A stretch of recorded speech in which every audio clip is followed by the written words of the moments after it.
গ্লোইডো tetra মাছের ডিম hatch না হওয়ার কারণ আর এগ হ্যাচিং রেট বাড়বে কিভাবে। অনেক দিন থেকে অনেক বন্ধুই আমাকে এই টপিকের ওপরে ভিডিও আনার জন্য বিশেষভাবে অনুরোধ করেছিলেন। অনেকেই জানিয়েছিলেন কালার উইডো টেট্রা ডিম পাড়ার পর ডিম নষ্ট হয়ে যাচ্ছে, ডিম থেকে বাচ্চা পাওয়া যাচ্ছে না বা পাওয়া গেলেও খুব কম, আর যে অল্প সংখ্যক ডিম ফুটে বাচ্চা বেরোচ্ছে সেই বাচ্চাও মারা যাচ্ছে, বাঁচানো যাচ্ছে না। তাই আজ চলে এলাম ডিটেলস ভিডিও নিয়ে। আজকের ভিডিওতে কোনো ব্রিডিং দেখাবো না, ব্রিডিংয়ের ভিডিও আগেই দিয়েছি। তবে পরবর্তী সময়ে অন্য প্রসেসে ব্রিডিংয়ের ভিডিও আনবো, আর উইডো টেট্রার বাচ্চার যত্নের ভিডিও আনবো। আজকের ভিডিওতে গ্লোইডো টেট্রার ডিম কেন নষ্ট হয়ে যায় তার কারণ ব্যাখ্যা করব, আর এর সমাধান কিভাবে করা যায়, অর্থাৎ এগ হ্যাচিং রেট বাড়িয়ে বেশিরভাগ বাচ্চাকে কিভাবে বাঁচানো যাবে, অর্থাৎ যে প্রসেসগুলো ফলো করলে বেশিরভাগ ডিম নষ্ট হবে না, পরবর্তী সময়ে বাচ্চাও অনেক বেঁচে থাকবে, সেগুলোই দেখাবো আর জানাবো।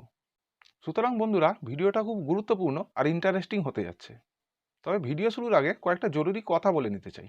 প্রথমত, এই টপিকের ভিডিও এখন এই মুহূর্তে কোথাও দেখতে পাবেন না। ভিডিওর মধ্যে প্রত্যেকটা অংশ আর কথা ভিডিওর জন্য প্রয়োজনীয়। সুতরাং ভিডিওর প্রতিটা অংশ খুব মনোযোগ দিয়ে দেখবেন আর শুনবেন। আর আমি সব কিছুই খুব সহজভাবে বুঝিয়ে দেব। ভিডিওটা পুরো মনোযোগ দিয়ে দেখলে ভবিষ্যতে কোনো দিন আর কোনো অসুবিধা থাকবে না। আর পুরোটা না দেখে না বুঝে অ্যাপ্লাই করলে সফল হবেন না, তখন সহজ জিনিসটাকেই কঠিন করে তুলবেন। দ্বিতীয়ত, এই ভিডিওটা আমার বিগত 6-7 মাসের পরিশ্রমের ফসল। আমি নিজে সফল আর স্যাটিসফাই না হলে কোনো ভিডিওই চ্যানেলে আনি না। সুতরাং বুঝতে পারছেন ভিডিওতে আনতে আমার কতটা সময়, ধৈর্য, পরিশ্রম আর একাগ্রতা লেগেছে। কারণ আমি নিজে এই নিয়ে অনেক অ্যানালিসিস আর এক্সপেরিমেন্ট করেছি নিজের মতো করে। অবশ্যই কোনো ল্যাবরেটরিতে নয়। আমি বিভিন্নভাবে আর বিভিন্ন পদ্ধতিতে উইডোর ব্রিডিং করেছি বহুবার। আর সবচেয়ে সফল যেভাবে ব্রিডিং করার ফলে হয়েছি, অর্থাৎ ডিমের পরিমাণ আর কোয়ালিটি যে প্রসেসে সবচেয়ে ভালো হয়েছে। এক কথা, ডিমের পরিমাণ বেশি পেয়েছি আর হ্যাচিং রেট ভালো পেয়েছি, যার ফলে ভালো কোয়ালিটির বাচ্চাও বেশি পেয়েছি। পরবর্তী সময়ে সেই সব ভিডিও আনা যাবে। আপাতত এই 6-7 মাসের পরিশ্রমের ফসল এই কয়েক মিনিটের ভিডিওয়ে। সুতরাং বুঝতেই পারছেন ভিডিওটা কতটা গুরুত্বপূর্ণ। আর এমন সময় ভিডিওটা আনলাম যাতে আপনারা আগেভাগেই প্রিপারেশানে আর যথেষ্ট সময় পেয়ে যান। কারণ মাছেদের সেরা সময় আসতে চলেছে খুব তাড়াতাড়ি, কি তাই না বন্ধুরা? তো আসুন এবার ভিডিওটা শুরু করি। প্রথমেই জেনে নেব গ্লোইডো টেট্রার ডিম কেন নষ্ট হয়ে যায়, ডিম ফুটে কেন বাচ্চা বের হয় না, বা হলেও পরিমাণ কেন কম। এর কারণ বিভিন্ন সময়ের অভিজ্ঞতা থেকে আমার যে ধারণা তৈরি হয়েছে বা আমি যেগুলো খুঁজে বার করেছি। প্রথমত, এই গ্লোইডো টেট্রার জেনেটিক পরিবর্তন ঘটানো হয়েছে, অর্থাৎ মাছটা জিনের বা ডিএনএর পরিবর্তন করা হয়েছে। মাছটা প্রাকৃতিকভাবে সৃষ্টি নয়, মানুষের দ্বারাই সৃষ্টি করা। প্রকৃতি বিজ্ঞানীরা ল্যাবরেটরিতে গবেষণা করে ব্ল্যাক উইডো টেট্রা, অর্থাৎ আমরা যে পুরানো উইডো মাছ চিনি তার ডিএনএ নিয়েই এই নতুন প্রজাতির উইডো সৃষ্টি করেছে। যার জন্য এই গ্লো উইডোর গঠন, স্বভাব আর অন্যান্য সব কিছুই প্রায় একই আছে, শুধু রঙের পরিবর্তন ঘটানো হয়েছে। আর মাছটা যেহেতু অরিজিনাল নয়, মানে প্রাকৃতিক নয়, সৃষ্টি করা মাছ, তাই এই ধরনের মাছের যে কোনো এক বা একাধিক জায়গায় কিছু কমতি বা খামতি থাকে। মানে আমি বলতে চাইছি এক বা একাধিক কোনো কিছুতে কমজোরি হয়ে থাকে, আর সেই জন্যই এরা ব্রিডিং বা প্রজননের ক্ষেত্রে কমজোরি, যেই কারণে ডিম নষ্ট হয়ে যায়, বাচ্চা ফোটে না বা খুব কম পরিমাণে বাচ্চা ফোটে। তবে এটা পুরোপুরি আমার একান্ত ব্যক্তিগত অভিমত আর অভিজ্ঞতার কথা বললাম, দীর্ঘ সময় ধরে অ্যানালিসিস করে আর অনুমানের ভিত্তিতে যেটা অনুভব বা উপলব্ধি করেছি আমি তার কথাই বললাম। এই মুহূর্তে এর কোনো নির্দিষ্ট বৈজ্ঞানিক তথ্য বা প্রমাণ নেই, অন্তত আমার জানা নেই। ভবিষ্যতে কোনো তথ্য বা প্রমাণ পেলে অবশ্যই ভিডিও আনবো। তো বন্ধুরা, এটা তো গেল গ্লোইডোর ব্রিডিংয়ের সমস্যা। তাহলে কি এর সমাধান নেই? হ্যাঁ, অবশ্যই আছে। আর সেটা আমি নিজের মতো করে সমাধান করে নিয়েছি, আর সেটাই এবার আপনাদের দেখাবো, আর আপনারা একটু মনোযোগ দিয়ে দেখবেন। প্রথমেই আমি মেল আর ফিমেল উইডো আলাদা করে অন্য জায়গায় রেখেছি। এখানে দেখতেই পাচ্ছেন ফিমেল উইডোগুলো সব একই জায়গায় আছে। আর এটা করেছি ব্রিডিংয়ে যখন বসাবো, মানে যখন উইডোর ডিম তুলব ঠিক তার 1 মাস আগে। মেল উইডোগুলো অন্য জায়গায় আছে, সেটা পরে দেখাচ্ছি। এটা কিন্তু করতেই হবে, অর্থাৎ মেল আর ফিমেল উইডো আলাদা করতেই হবে। এটা খুব জরুরি, আর সেটা করতে হবে ডিম তোলার 1 মাস আগেই। তাহলে ডিমের নিষেক প্রক্রিয়া খুব ভালো হবে, নিষিক্ত ডিমের পরিমাণ বাড়বে, আর তার ফলে এগ থাকে। সুতরাং এই পর্যন্ত বুঝতে আপনাদের কোনো অসুবিধা হয়নি নিশ্চয়ই? হলে নিশ্চয়ই বলবেন। আর আপনারা তো মেল ফিমেল চেনেন নিশ্চয়ই। যদি চিনতে অসুবিধা হয় তাহলে তার জন্য চ্যানেলে আলাদা ভিডিও আছে, দেখে নিতে পারেন। এছাড়া এন্ড স্ক্রিনেও দিয়ে রাখছি। আর এটা গেল একটা স্টেপ। এরপর আরও বেশ কিছু খুব গুরুত্বপূর্ণ স্টেপ আছে, সেগুলো আমি পরপর দেখিয়ে ও বুঝিয়ে দিচ্ছি। গ্লোইডো টেট্রা যে ব্রিডিংয়ের ক্ষেত্রে বেশ অনেকটাই কমজোরি, সেটা তো আপনাদের আগেই বলেছি। আর সেই ঘাটতি মেটানোর জন্য আমি বেশ কিছু পদ্ধতি ফলো করেছি রুটিন মাফিক 1 মাস ধরে। আর তার জন্য আমি লাইভ ফুডের পরিমাণ বাড়িয়েছি আর ভ্যারিয়েশন এনেছি।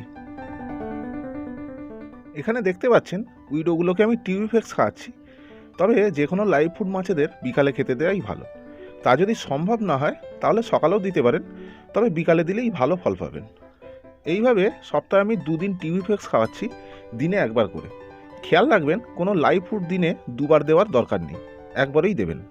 আর একবার শুকনো দানা বা প্যালেট খাবার, আর সেটা অবশ্যই ভালো কোয়ালিটির হওয়া চাই। মার্কেটে অনেক কোম্পানির ভালো প্যালেট বা দানা খাবার পাওয়া যায়, তার মধ্যে থেকে দিলেই হবে। যদি সেটা টেট্রা মাছেদের জন্য হয় তাহলে তো ভালোই হয়। তবে টিউবিফেক্স সপ্তাহে 2 দিনের বেশি দেবেন না, খুব বেশি হলে 3 দিন দিতে পারেন। আর অবশ্যই মেল ফিমেল দুজনকেই খাওয়াবেন। এই রুটিনটা কিন্তু সবার জন্যই এক। এবার দেখুন মসকিউটো লার্ভা বা পিউপা খাওয়াচ্ছি। এই মসকিউটো লার্ভা বা পিউপায় আমি কিন্তু খুব জোর দিচ্ছি, কারণ শেষ 2 বার আমি যখন উইডোর ব্রিডিং করাই তখন মশার লার্ভা খাইয়েছিলাম নিয়ম করে, আর তাতে খুব ভালো ফল পেয়েছি। হতে পারে মশার লার্ভার মধ্যে এমন কিছু উপাদান আছে যাতে উইডোর ডিমের কোয়ালিটি ভালো হয়েছে। আর আমি সপ্তাহে 2 দিন মশার লার্ভা খাইয়েছি, সপ্তাহে 3 দিনও খাওয়ানো চলে যদি অ্যাভেলেবেল থাকে। তো অবশ্য মশার লার্ভার পরিবর্তে ব্লাডওয়ার্মও খাওয়াতে পারেন। আর এই ক্ষেত্রেও মশার লার্ভা বিকালে দিলেই ভালো হয়। আগেই বলেছি লাইভ ফুড বিকালে দিলেই ভালো, যদি না সম্ভব হয় তাহলে সকালে দেবেন। আর একবার আগেই বললাম শুকনো দানা বা প্যালেট খাবার। আর একটা খুব গুরুত্বপূর্ণ কথা এখানে বলে নিই, উইডোর ডিম নষ্ট হওয়ার বা ব্রিডিং ঠিকমতো না হওয়ার আরও বেশ কিছু কারণ হলো জলের টেম্পারেচার, জলের কোয়ালিটি আর জলের পিএইচ। গ্লোইডো টেট্রা 24 থেকে 27 ডিগ্রি সেলসিয়াস জলের তাপমাত্রার মধ্যে খুব ভালোভাবে ডিম ছাড়ে। চেষ্টা করবেন জলের তাপমাত্রা যেন 26 ডিগ্রি সেলসিয়াসের মতো থাকে, এটা ওদের জন্য উপযুক্ত তাপমাত্রা। এছাড়াও জলের কোয়ালিটি, বন্ধুরা জল যেখান থেকেই সংগ্রহ করেন না কেন নিশ্চিত হয়ে নিন জলে ক্লোরিন নেই। এছাড়াও আয়রন ও অন্যান্য ক্ষতিকর খনিজ নেই। এটা যদি না বুঝতে পারেন তাহলে একটা সহজ রাস্তা বলে দিচ্ছি, জল একটা বড় কোনো পাত্রে 3-4 দিন ধরে রেখে দিন, আর সেই জলে প্রত্যেক 25 লিটার পিছু 5 গ্রাম রক সল্ট দিয়ে রাখুন। 3-4 দিন পরে সেই জল ওপর থেকে তুলে নিন, মনে রাখবেন নিচের দিক থেকে নেবেন না। তারপর সেই জলটা ফিল্টার করে নিলে খুব ভালো হয়। যদি না সেটা পারেন তাহলে একদিন স্পঞ্জ ফিল্টার চালিয়ে রাখুন। এসব করার পরে তবেই ব্রিডিংয়ের জন্য ব্যবহার করুন। এছাড়াও আরেকটা খুব গুরুত্বপূর্ণ ভূমিকা নেয় জলের পিএইচ। উইডো টেট্রা 6.5 থেকে 7.5-এর মধ্যে জলের পিএইচ লেভেল থাকলে ব্রিডিং করতে সক্ষম। পিএইচ লেভেল 7 হলে সবচেয়ে ভালো হয়, অর্থাৎ নিরপেক্ষ জল। আশা করি এই স্টেপগুলো বুঝতে কোনো অসুবিধা হয়নি আপনাদের। আর বন্ধুরা অন্য প্রসেসের ব্রিডিং, বাচ্চা মাছেদের বড় করার ভিডিও অনেক আগেই চ্যানেলে আনতে পারতাম, কিন্তু মাঝখানে আমার মোবাইলটা খারাপ হয়ে গিয়েছিল, যার ফলে অনেক মূল্যবান শ্যুট করা ভিডিও ডিলিট হয়ে গেছে। আর কোনো ব্যাকআপ নেওয়া ছিল না, মেমোরি কার্ডও ছিল না। সার্ভিস সেন্টার দেওয়ার পরে সব রিসেট করতে হয়েছে, যার ফলে পুরানো কোনো ভিডিও পাইনি। আর এটা আমি কমিউনিটি পোস্ট করেও আপনাদের জানিয়েছিলাম যে মোবাইল খারাপ হওয়ার কারণে বেশ কিছুদিন ভিডিও আনতে পারবো না, কারণ আমি একটিমাত্র মোবাইল থেকেই ভিডিওর সমস্ত কাজ করি, এছাড়া কোনো ব্যাকআপ নেই। অবশ্য সেই সময় আমার মেমোরি কার্ড ছিল না ঠিক কথাই, কিন্তু আমার নিজস্ব মেমোরিতে রয়ে গেছে, আর তার জন্যই আজকের এই ভিডিও আনতে পারছি। এবারে দেখুন বন্ধুরা, ডাফনিয়া খেতে দিচ্ছি, আর ডাফনিয়া সপ্তাহে 3 দিন খাওয়াচ্ছি। তাহলে এবার রুটিনটা নিশ্চয়ই বুঝতে পারলেন। সপ্তাহে 2 দিন টিউবিফেক্স, 2 দিন মসকিউটো লার্ভা ও পিউপা, 3 দিন ডাফনিয়া, সবগুলোই ঘুরিয়ে ফিরিয়ে, তাহলে মাছের রুচি থাকবে আর খাদ্যের মধ্যে ব্যালেন্স তৈরি হবে। আর সপ্তাহে প্রত্যেক দিন একবার শুকনো দানা বা প্যালেট খাবার। এছাড়াও 2 সপ্তাহ ছাড়া একদিন পুরোপুরি উপোস দেবেন, কিছু খেতে দেবেন না। তাতে মাছেদের শরীর ও স্বাস্থ্য ভালো থাকবে আর খাবারেও আগ্রহ থাকবে।